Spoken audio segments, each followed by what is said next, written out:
আসসালামু আলাইকুম। সবাই কেমন আছো? আশা করি সবাই অনেক বেশি ভালো আছো। আমিও আলহামদুলিল্লাহ ভালো আছি, বাট আমার ঠান্ডার জন্য আমার ভয়েসটা একদমই বাজে লাগতেছে। প্লিজ আমার ভয়েসটা ইগনোর করে যেও। তো এটা ছিল একটা কম্বো অফার। তোমরা যে দুটো কম্বো আছে তোমরা দুইটি পারচেস করতে পারবে। একটি আছে একটি 500 ml এর টাপ কেক আর একটি জার কেক, আর একটি আছে দুটি 500 ml এর টাপ কেক। তো তোমরা যেটা ইচ্ছা হবে সেটাই পারচেস করতে পারবে। অ্যান্ড আমাদেরগুলো কিরো পরিমাণে চকলেট গানাশ এবং চকো চিপস দেয়া থাকে তোমরা অবশ্যই ভিডিওটার মাঝে দেখতে পাচ্ছ। তো তোমাদের কাছে কার কার কাছে কেমন লাগে এই চকলেট টাপ কেকগুলো বা জার কেকগুলো, প্লিজ আমাকে কমেন্ট করে জানাবে।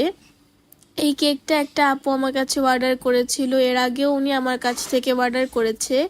আর তোমরা অনেকেই বলতে পারো যে আপু চকলেট গানাশটা অনেক বেশি পাতলা, বাট এই গানাশটা একটু গরম ছিল দেখে এরকম পাতলা লাগছে, বাট যখন ঠান্ডা হয়ে যাবে তখন অনেক বেশি ঘন হয়ে যাবে। তো আজকের ভিডিওটা আমি এই পর্যন্তই। আবার কোনো ভিডিওতে তোমাদের সাথে দেখা হয়ে যাবে, বা কোনো আইটেম নিয়ে তোমাদের সাথে আবার এসে পড়বো, বা কোনো ডিজাইন নিয়ে। তোমরাও চাইলে অর্ডারটি কনফার্ম করে দিতে পারো। তো আজকে আমি এখানেই বিদায় নিচ্ছি। আল্লাহ হাফেজ।